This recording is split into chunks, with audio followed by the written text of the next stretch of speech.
Good morning all of you. सार्थक पहल बदलाव हमसे है मैं पुनः एक बार आप लोगों का स्वागत है। और सार्थक पहल के माध्यम से हम पढ़ रहे हैं अंतर्राष्ट्रीय आर्थिक संगठन। अंतर्राष्ट्रीय मुद्रा कोष हमने पढ़ लिया, WB पढ़ लिया, वर्ल्ड बैंक पढ़ लिया, WTO पढ़ लिया। WTO फुल फॉर्म क्या है अर्जुन? World trade organisation. पहले क्या नाम था विजय इसका? गेट।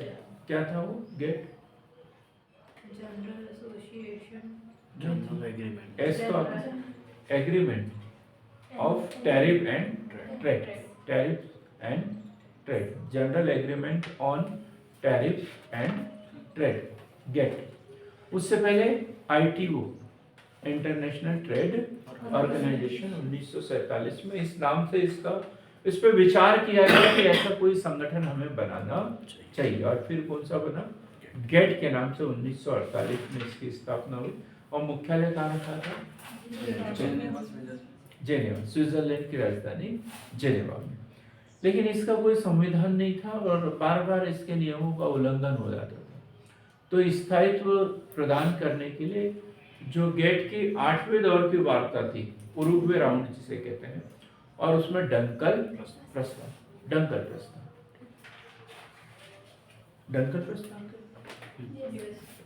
डंकल प्रस्ताव। और फिर मोरक्को के माराकेश शहर में बैठक हुई और उसके ऊपर विचार विमर्श हुआ और बोला कि अब इसका नाम बदल दिया जाए, काम बदल दिया जाए और WTO की स्थापना की जाए। और 1 जनवरी 1995 को वर्ल्ड ट्रेड ऑर्गेनाइजेशन की स्थापना हुई और दिसंबर 1995 में जो गेट है उसे समाप्त कर दिया गया। जैसे गेट का मुख्यालय कहाँ पर? जेनेवा में, वैसे WTO का भी मुख्यालय जेनेवा। इसका प्रमुख महानिदेशक कौन होता है? महानिदेशक। ऐसे एक अंतर्राष्ट्रीय संगठन की बात कर रहे हैं हम। अब क्षेत्रीय संगठन पढ़ेंगे जितने भी होंगे, या पूरे विश्व के देश उस संगठन के सदस्य नहीं। ADB नाम तो सुना होगा आप लोगों ने।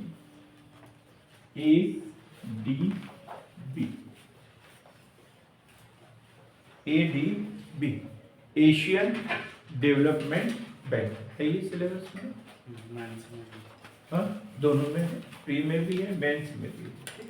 बहुत अच्छे से पढ़ने की जरूरत है।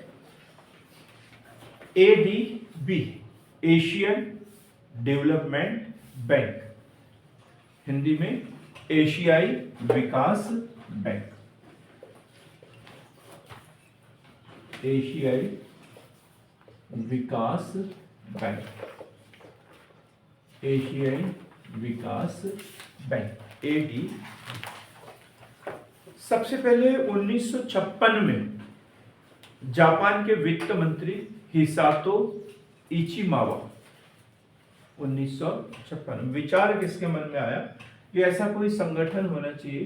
तो विचार की बात करें तो 1956 जापान के क्या नाम बताएं उसका? जापान के वित्त मंत्री हिसातो इचिमावा। हिसातो इचिमावा वह USA के विदेश मंत्री जॉन फोस्टर के मन में विचार आया। इन्होंने बोला कि ऐसा कोई बैंक क्षेत्रीय स्तर पर होना चाहिए ताकि क्षेत्रीय आवश्यकताओं को पूरा किया जा सके। और किस तर्ज पर?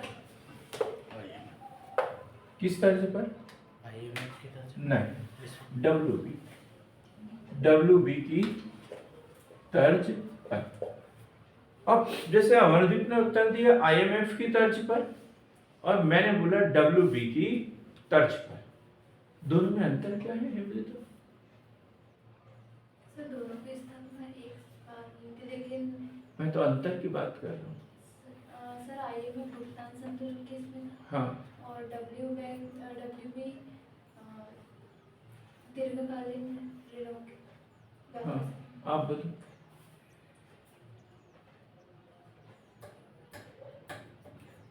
यही तो अंतर है, यही अंतर है कि पूरा पूरा याद नहीं है। पास होने वाले और फेल होने वाले में यही अंतर रहता है। आपने दोनों बातें बताई, लेकिन एक एक पॉइंट बताया भाई। दोनों का बेसिक अंतर यही है कि एक अल्पकालीन ऋण देता है और एक दीर्घकालीन ऋणों की व्यवस्था करता है। तो आईएमएफ की तर्ज पर बनता तो अल्पकालीन ऋणों की व्यवस्था करता, और डब्ल्यूपी की तर्ज पर बना है तो क्या, दीर्घकालीन ऋणों की व्यवस्था कर रहा है। तो आईएमएफ नहीं, डब्ल्यूपी की तर्ज पर स्थापना कब हुई? 19 दिसंबर, स्थापना 19 दिसंबर 1966। 19 दिसंबर 1966। मुख्यालय कहां पर है इसका? ये सरल से क्वेश्चन है एकदम। मुख्यालय कहां पर अमरदीप? मनीला। मनीला। अभी अर्जुन सोच रहा होगा मनीला तो मेरे गांव में शर्ट को बोलते हैं, है ना? Manila, Philippines. फिलीपींस की राजधानी, फिलीपींस की राजधानी मनीला में मुख्यालय। तो स्थापना 1966, और कहां पर मुख्यालय इसका? फिलीपींस की राजधानी मनीला में। मनीला। कुल सदस्य देश, कुल सदस्य 67, और ये दो भागों में बटे हुए हैं, क्षेत्रीय और दूसरा कौन सा होंगे? एक क्षेत्रीय सदस्य और दूसरा गैर क्षेत्रीय सदस्य। क्षेत्रीय सदस्य और दूसरा गैर क्षेत्रीय सदस्य। क्षेत्रीय सदस्य मतलब एशिया महाद्वीप और इसका प्रशांत महासागर, एशिया प्रशांत क्षेत्र। इससे जुड़े हुए देश हैं तो वो कौन से हैं? क्षेत्रीय सदस्य। और उधर अटलांटिक महासागर दूर के हैं, एशिया महाद्वीप के नहीं है, अफ्रीका के हैं, अमेरिका के हैं, तो फिर गैर क्षेत्रीय सदस्य। क्लियर हो गया? एशिया प्रशांत क्षेत्र से बाहर की, एशिया प्रशांत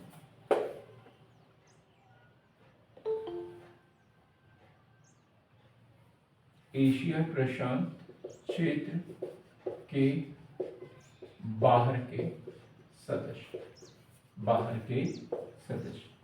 क्लियर हो गया? अब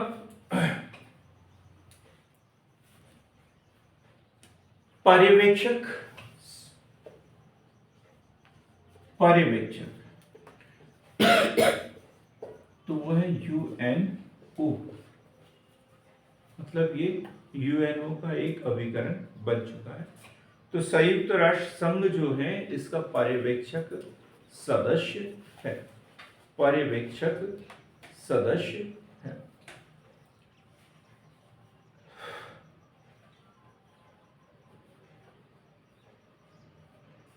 इतना तो याद हो गया होगा।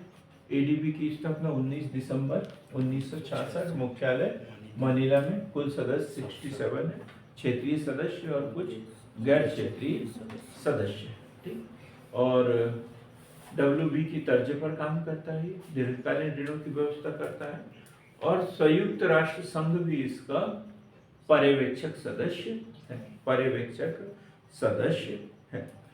अब उद्देश्य क्या है इसका? उद्देश्य, उद्देश्य ज्यादा कठिन उद्देश्य नहीं है इसका। उद्देश्य है इसका सामाजिक एवं आर्थिक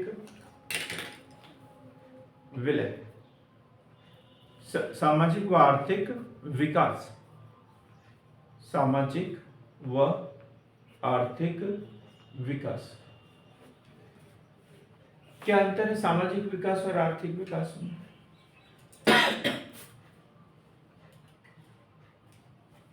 हाँ जी।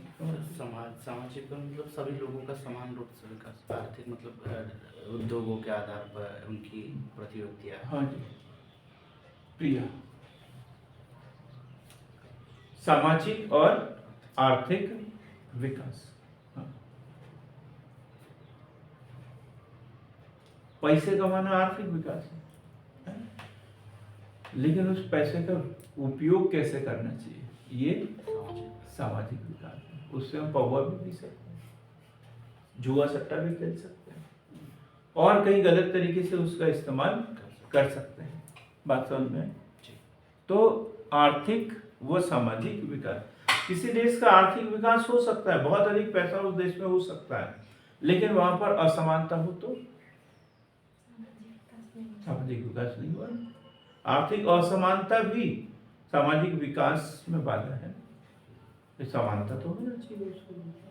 तो ये कुछ समस्या, जैसे गरीबी दूर करना, शिक्षा के क्षेत्र में, इस क्षेत्र में भी ये कार्य करता है। इसलिए इसे क्या बोला गया है, इसका उद्देश्य क्या है, सामाजिक व आर्थिक विकास करना, एशिया प्रशांत क्षेत्र में सामाजिक व आर्थिक विकास करना। इसका मुख्यालय कहां पर? Manila, Philippines. क्षेत्रीय कार्यालय इसके 42 है विभिन्न देशों की राजधानियों में। क्षेत्रीय कार्यालय 42, प्रतिनिधि कार्यालय इसके, क्षेत्रीय कार्यालय 42 और प्रतिनिधि कार्यालय है इसके Washington DC, Washington DC, Frankfurt, Tokyo, Sydney.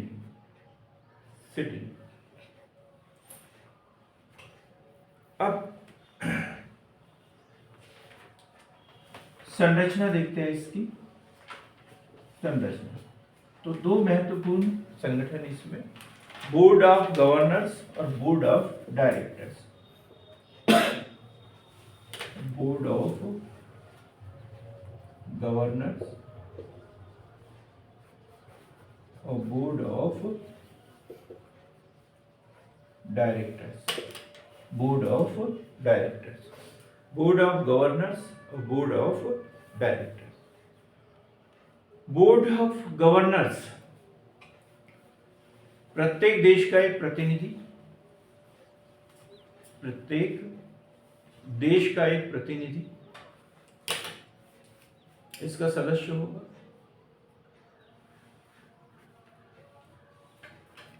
सर्वोच्च नीति निर्माण करने वाला निकाय,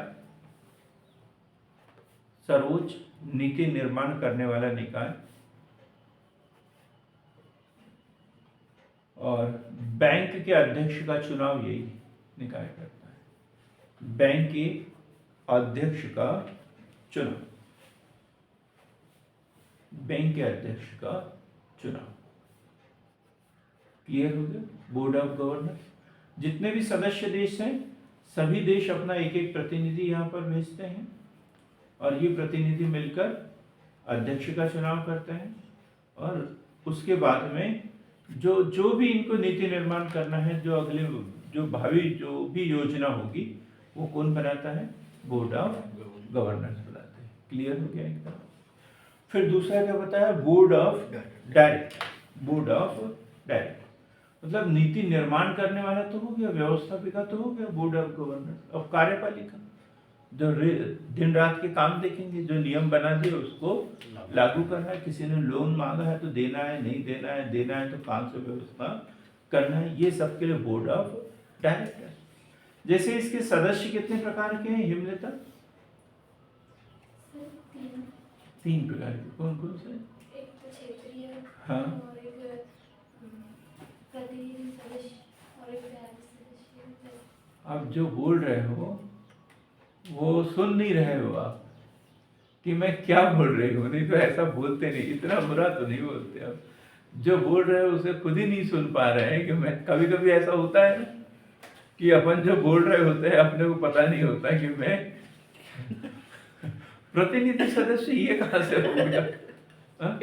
भाई क्षेत्रीय और गैर क्षेत्रीय दो ही प्रकार के सदस्य पढ़े ना अपन ने, क्षेत्रीय सदस्य और गैर क्षेत्रीय सदस्य। प्रतिनिधि कहाँ है उसमें? भाई जो सदस्य है वो अपना एक प्रतिनिधि भेजेगा, चाहे वो क्षेत्रीय हो या फिर गैर क्षेत्रीय हो, हर देश का एक सदस्य होगा। बात क्लियर है एकदम? तो दो प्रकार के सदस्य हैं, क्षेत्रीय और गैर क्षेत्रीय। तो बोर्ड ऑफ डायरेक्टर्स में दोनों में से अलग अलग सदस्य रहेंगे। क्षेत्रीय सदस्यों में से 8, मतलब कुल मिला के बोर्ड ऑफ डायरेक्टर्स जो है इसमें 12 सदस्य होते हैं। कितने? 12। और ये दो भागों में बटे हुए हैं, 8 और ये 4। 8 होंगे क्षेत्रीय सदस्यों में से, क्षेत्रीय सदस्य, और 4 होंगे गैर क्षेत्रीय सदस्य। गैर क्षेत्रीय सदस्य क्लियर होगी? बोर्ड ऑफ डायरेक्टर्स में कितने सदस्य? 12। 8 क्षेत्रीय सदस्यों में से और 4 जो होंगे गैर क्षेत्रीय सदस्यों में से। क्लियर होगी? अब हम अध्यक्ष के बारे में पढ़ लेते हैं। इसका एक अध्यक्ष होता है। अध्यक्ष कार्यकाल 5 वर्ष।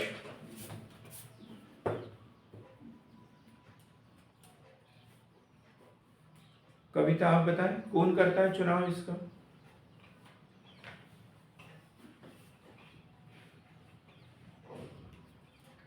कौन करता है चुनाव?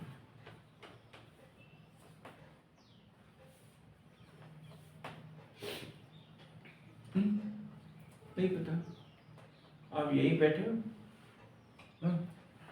दुर्गा जी के विसर्जन में तो नहीं गए हो कहीं पे? नहीं, तो फिर तो पता होना चाहिए, अभी तो लिखवाया मैंने। Board of governors. Board of governors जो सदस्य होते हैं वही किसी को अध्यक्ष चुनते हैं। तो चुनाव सदस्यों द्वारा किया जाता है और परंपरागत रूप से कौन होता है इसका अध्यक्ष? जापानी होता है, जापान का व्यक्ति होता है। क्यों होता है? क्योंकि उसका अंशदान सबसे ज्यादा है। अंशदान सबसे ज्यादा है। अंशदान सबसे ज्यादा है।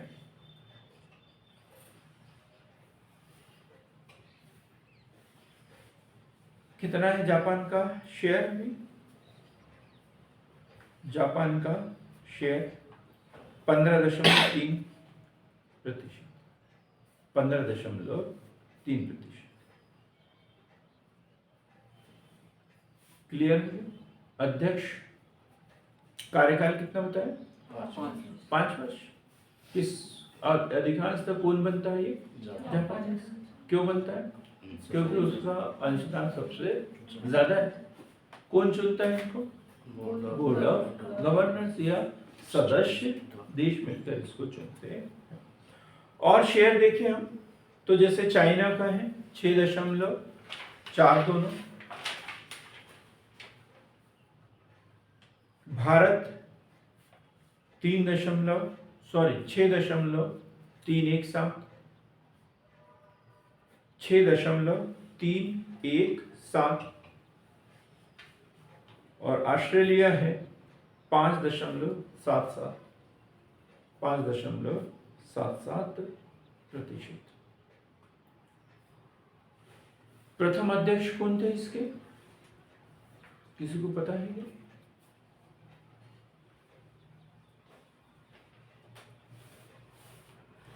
जापानी थे।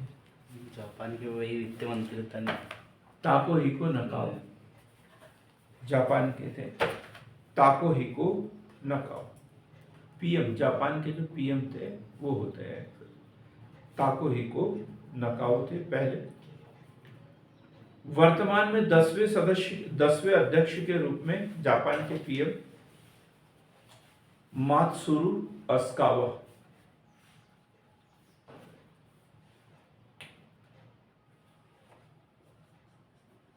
मात्सुरू अस्कावा कौन है ये? जापान के पीएम है। और कब से है ये? 2020 से।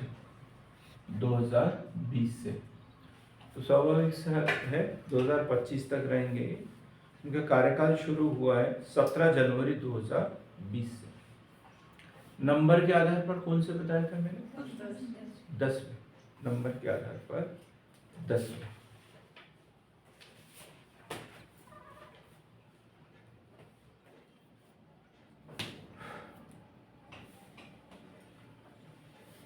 एडीबी में लगभग 2400 कर्मचारी कार्यरत हैं। उससे ज्यादा भी हो सकते हैं, कम भी हो सकता है। 2400 कर्मचारी कार्यरत हैं। अर्जुन जी नमस्ते। आप सरल से प्रश्न का जवाब देंगे कि नहीं देंगे?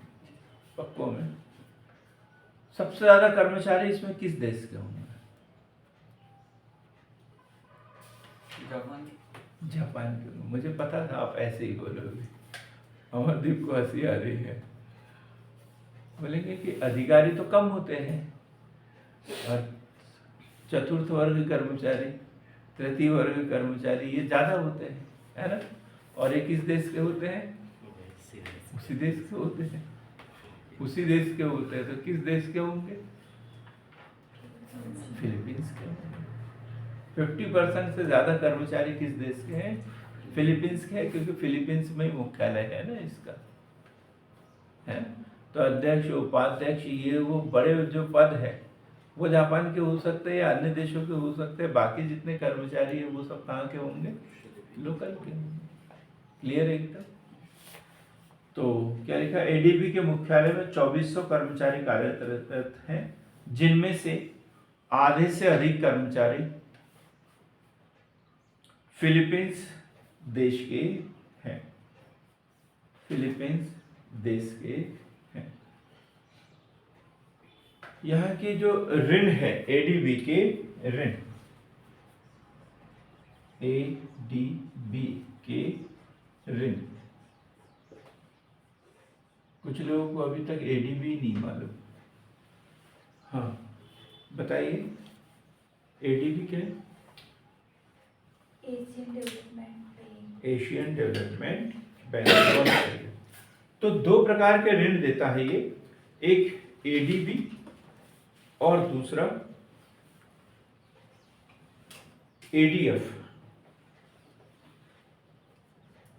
एडीबी और एडीएफ। एडीबी और एडीएफ। एडीबी इसके बारे में लिख रहे हैं अपन, एडीबी के बारे में। एडीबी सामान्य पूंजी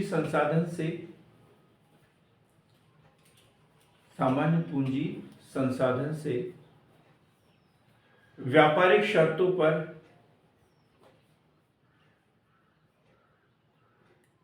हार्ड लोन देता है। हार्ड लोन क्या होगा? हार्ड लोन विजय सर जिसकी दर कम नहीं, मतलब वो तो हॉट होता है। वो हॉट होता है उस दिन समझा, जिसमें कम ज्यादा बार बार परिवर्तन होता है वो हॉट है। हार्ड मतलब जो हमेशा ज्यादा ही रहे, चेंज नहीं होता उसमें, हमेशा एक जैसा रहता है, उच्च स्तर पर बना रहता है, वो हार्ड।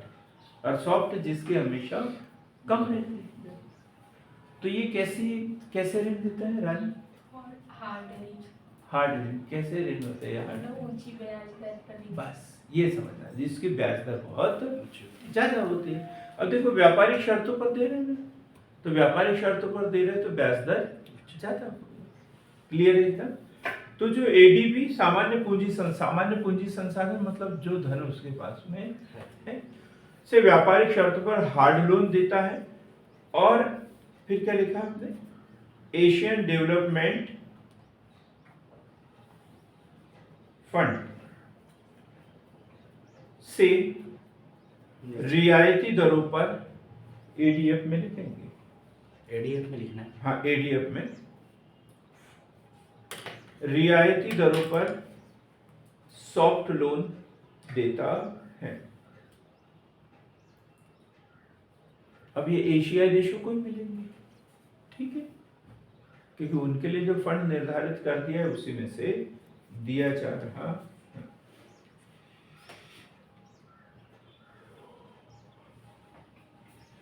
यहाँ तक दो प्रकार के एडीपी और एडीएफ। एडीएफ मतलब एशियन डेवलपमेंट फंड, तो ये क्षेत्रीय इसके लिए रखा गया और इससे सॉफ्ट लोन देता है, कम ब्याज दर पर स्थानीय देशों को ऋण दिया जाता है। और उधर एडीबी जो है ये हार्ड लोन देता है। क्लियर है? अब एडीबी द्वारा ऋण किस किस को दिया गया अभी तक उसकी थोड़ी चर्चा कर लेंगे। एडीबी द्वारा उपलब्ध कराए गए ऋण किसको? अर्जुन जी, भारत को नहीं, विभिन्न देशों। तो एक नंबर 1 अफगान डायस्पोरा परियोजना,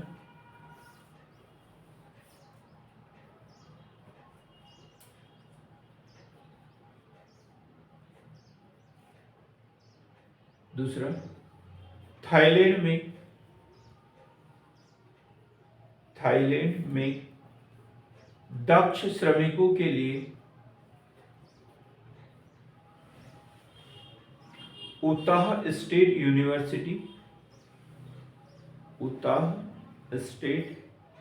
यूनिवर्सिटी द्वारा संचालित परियोजना के लिए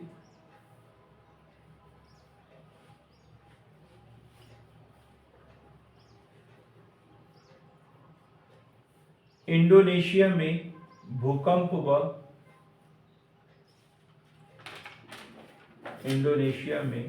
भूकंप व सुनामी के लिए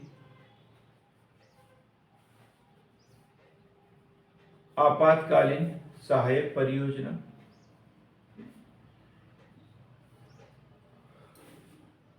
इंडोनेशिया में भूकंप व सुनामी के लिए आपातकालीन सहायक परियोजना। अगला ग्रेटर मैकॉक उप क्षेत्रीय कार्यक्रम,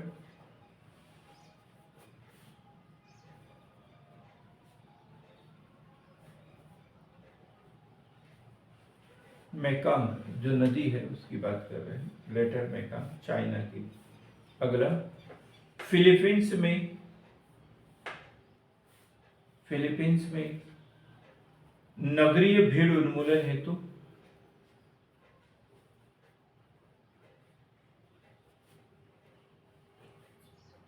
पीओके के लिए ऋण,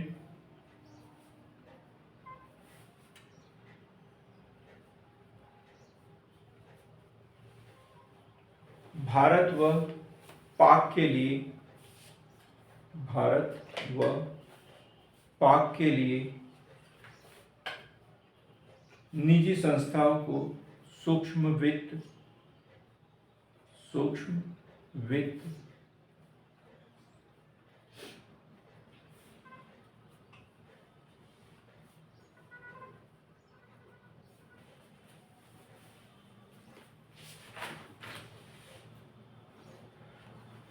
2020 में कोविड-19 महामारी के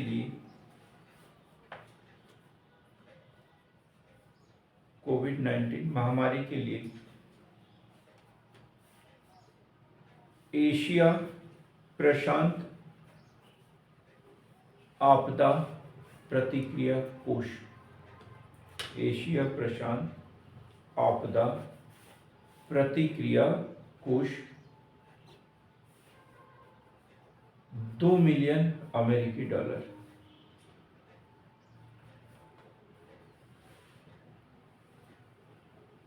क्लियर हो गया? मतलब ये क्षेत्रीय देशों के लिए ये ऋण प्रदान करता है। यहां तक तो सब कुछ सही चल रहा है। एक बार फिर से रिकैप कर लेते हैं इसको। तो सबसे पहले 1956 में जापान के वित्त मंत्री और अमेरिका के विदेश मंत्री के मन में ये ख्याल आया कि WB की तर्ज पर एशियाई देशों के विकास करने के लिए भी कोई आर्थिक संगठन होना चाहिए। और इस आधार पर 19 दिसंबर 1966 को ADB की स्थापना हुई और इसका मुख्यालय कारका फिलीपींस की राजधानी मनीला में रख लिया गया। क्षेत्रीय कार्यालय तो इसके हर देश में है, हर देश में इसका कार्यालय है, लेकिन 4 जगह हमने पढ़ा था। क्या है इसके? प्रतिनिधि कार्यालय वॉशिंगटन, फ्रैंकफर्ट, टोक्यो और सिडनी। 2 संस्थाएं पढ़ी अपन ने, एक बोर्ड ऑफ गवर्नर्स और board of directors. Board of governors प्रत्येक देश का एक प्रतिनिधि इसमें होता है और ये सब मिलकर नीति निर्धारण करते हैं, अध्यक्ष का चुनाव करते हैं। Board of directors 12 board of directors सदस्य होते हैं और इसमें से 8 जो होते हैं वो क्षेत्रीय होते हैं और 4 जो होते हैं वो गैर क्षेत्रीय सदस्य होते हैं।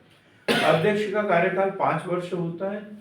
चुनाव जो होता है सदस्यों द्वारा किया जाता है और परंपरागत रूप से सबसे अधिक अंश जापान का होने के कारण जापानी व्यक्ति को ही बनाया जाता है। यहाँ तक पढ़ लिया। ऋणों की बात करें हम तो 2 प्रकार के ऋण, ADB और ADF। ADB जो ऋण होते हैं ये हार्ड लोन होते हैं और ADF जो होते हैं वो सॉफ्ट लोन होते हैं। ये भी पढ़ लिया कि अभी तक किस किस देश को इन्होंने ऋण उपलब्ध कराया है। लेकिन इतना बड़ा संगठन, इतना महत्वपूर्ण संगठन होने के बावजूद इसमें कुछ कमियां हैं। कमियां क्या है? आलोचना लिखेंगे इसकी, आलोचना या कमियां।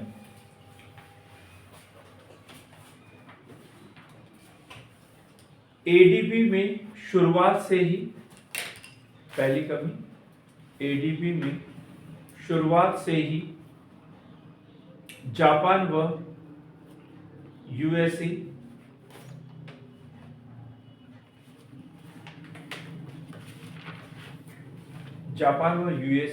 व्यापक स्तर पर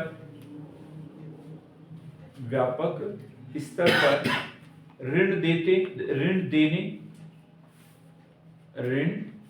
देने नीतियों व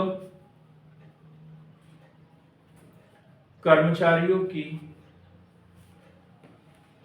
भर्तियों से संबंधित नीतियों को प्रभावित करते हैं।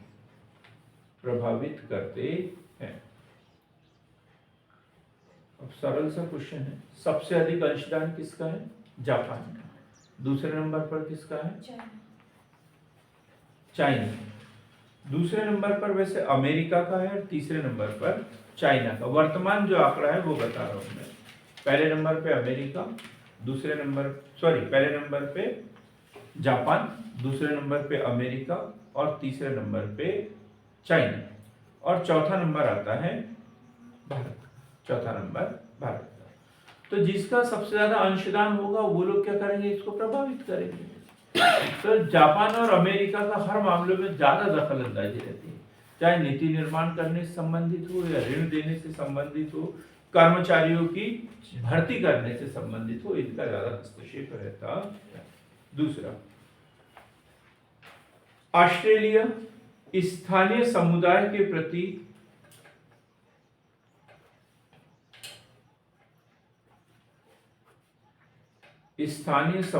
प्रति गैर संवेदनात्मक रवैये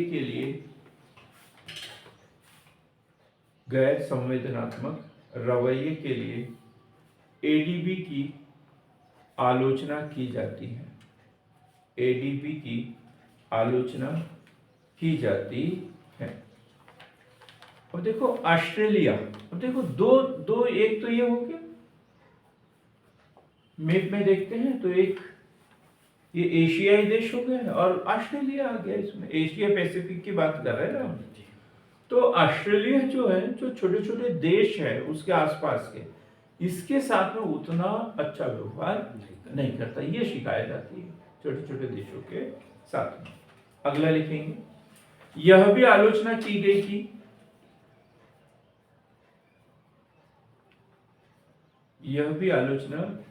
गई कि बड़ा सरल सा प्रश्न था, एक बड़ा सामाजिक पर्यावरण की दृष्टि से, जैसे नदी जोड़ो परियोजना, नदी जोड़ो परियोजना, कौन है इसके प्रणेता? कौन है इसके प्रणेता? मुंह मत लटकाओ भाई, ऑनलाइन वाले भी दिख जाते हैं मुझे, चाय पीने वाले भी दिख जाते हैं, खाना खाने वाले भी दिख जाते हैं मुझे, पर खाना खाते रहो, कोई दिक्कत नहीं है मुझे। हाँ हमारे सर अटल बिहारी वाजपेयी। अटल बिहारी वाजपेयी, पूर्व प्रधानमंत्री अटल बिहारी वाजपेयी, बहुत सम्माननीय व्यक्ति, बहुत ही ज्यादा सम्माननीय व्यक्ति अटल बिहारी वाजपेयी। निर्विवाद कार्यकाल, चाहे कांग्रेस की इसमें काम किया हो या भारतीय जनता पार्टी के प्रतिनिधि के रूप में देश के प्रधानमंत्री के रूप में कार्य किया, बहुत ही सम्माननीय व्यक्ति। इनकी एक योजना थी नदी जोड़ो परियोजना। तो नदियों को जोड़ने की क्या आवश्यकता है? नदियों को छोड़ने की आवश्यकता है, जोड़ने की आवश्यकता नहीं है। क्या की आवश्यकता है? छोड़ने की आवश्यकता है। और हम क्या कर रहे हैं? जोड़ रहे हैं। मतलब कबूतर जो है, कबूतर या तोता जो है, वो पिंजरे में अच्छा लगता है या बाहर? बाहर अच्छा लगता है ना। सेम वही स्थिति नदियों की है। जब ये फाइल बार बार अटल बिहारी जी के सामने जाती रही तो वो बड़े ये थे कि नहीं ऐसा करना चाहिए। फिर एक समाज सुधारक या पर्यावरणविद, जल पुरुष भी जिन्हें कहते हैं, तो ये भी इनकी समिति ने उनके सामने ये प्रस्ताव रखा कि नदियों को जोड़ने की जरूरत क्या है, उसको छोड़ने की जरूरत है। वह नदियां अपने प्रवाह के अनुसार अपने आप बहती है, आप उसको इधर उधर जोड़ते रहोगे तो मृत हो जाएगी नदियां। नदियां क्या हो जाएगी? मृत हो जाएगी। तो ऐसे में तो नदियां फिर नदियां बचेगी ही नहीं। तो उन्होंने फेंक दी वो फाइल और बोल दिया अब दोबारा ये फाइल मेरे सामने लेकर कभी मत आना, नदी जोड़। और वास्तव में वो जो योजना थी वो वहीं पर छोड़ दी गई। बाद में उसे 10-15 साल के बाद में उसे उपयोग में लाया गया, लेकिन वास्तव में इधर सही नहीं। नदियों को बचाना है हमें, तो आज से 100 साल पहले, 50 साल पहले जैसी नदियां थी उस स्तर पर लेके चल जाओ उसको, अपने आप ये नदियां जीवित हो जाएगी।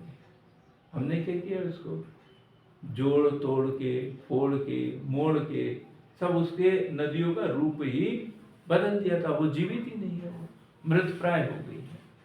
तो हमें क्या करने की जरूरत है? उसको जो जैसी नदी थी उसको वैसा का वैसा कर दो और उसको छोड़ दो अपने हाल पर। वो अपने आप अपना रास्ता तय कर लेगी, जहां जुड़ना है वहां जुड़ जाएगी। दुनिया में ऐसी कौन सी नदी है जो दूसरे से जुड़ी नहीं है? हर नदी एक दूसरे से जुड़ी है। छोटी छोटी नालियां बनकर बड़ी नाली बनती है, बड़ी नाली मिलकर नाला बनती है, नाले से छोटी नदियां बनती है, छोटी छोटी नदियां मिलकर बड़ी नदियां बनती है, नदी द्रोणी बनती है, अपवाह तंत्र बनता है। अपने आप तो ये जुड़े हुए हैं। ये इसमें यही आलोचना का एक दिया हुआ है कि ये जैसे बड़ी बड़ी परियोजनाओं के लिए ऋण दे देते हैं कि चलो बहुत बड़ा, जैसे चाइना में एक डैम बन गया था, महाराष्ट्र में एक डैम बन गया था और उससे लातूर नामक जगह पर भूकंप आ गया।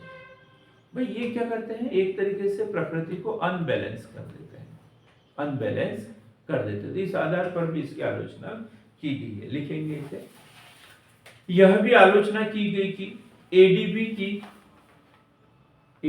की वृहद स्तरीय परियोजनाएं, वृहद स्तरीय परियोजनाएं दूरदर्शिता की कमी के कारण, दूरदर्शिता की कमी के कारण सामाजिक पर्यावरण को क्षति पहुंचाती है, सामाजिक पर्यावरण को क्षति पहुंचाती है।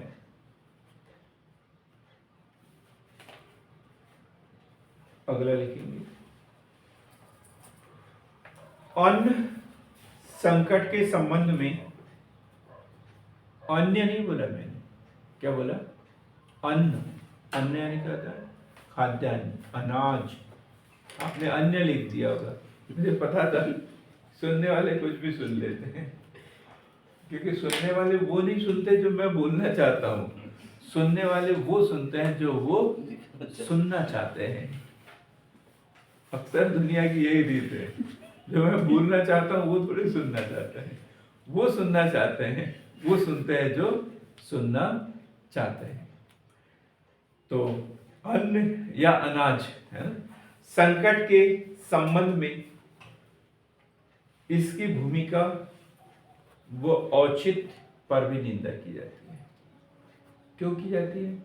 क्योंकि आज तक इन्होंने किसी देश को कृषि के लिए ऋण प्रदान नहीं किया है।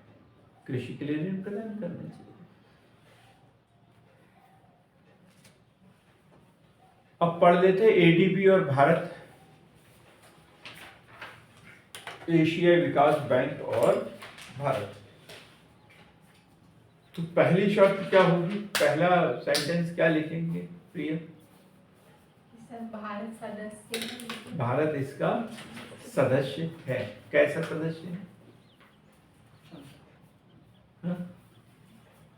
संस्थापक सदस्य है, क्षेत्रीय सदस्य है, क्षेत्रीय भी है और संस्थापक भी है। ठीक है, तो भारत एडीबी का संस्थापक सदस्य है।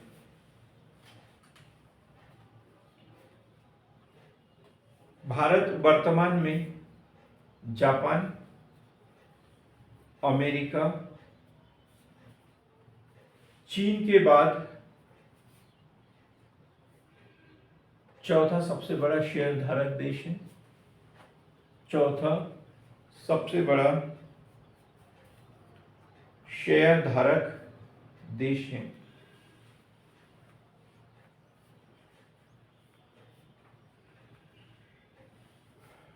अगला लिखेंगे, एडीबी व भारत सरकार ने तमिलनाडु के चुने हुए 10 शहरों में पानी की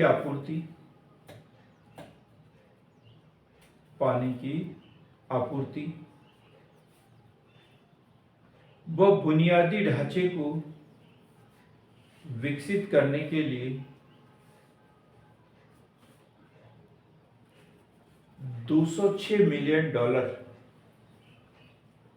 206 मिलियन डॉलर के ऋण समझौते की व्यवस्था की।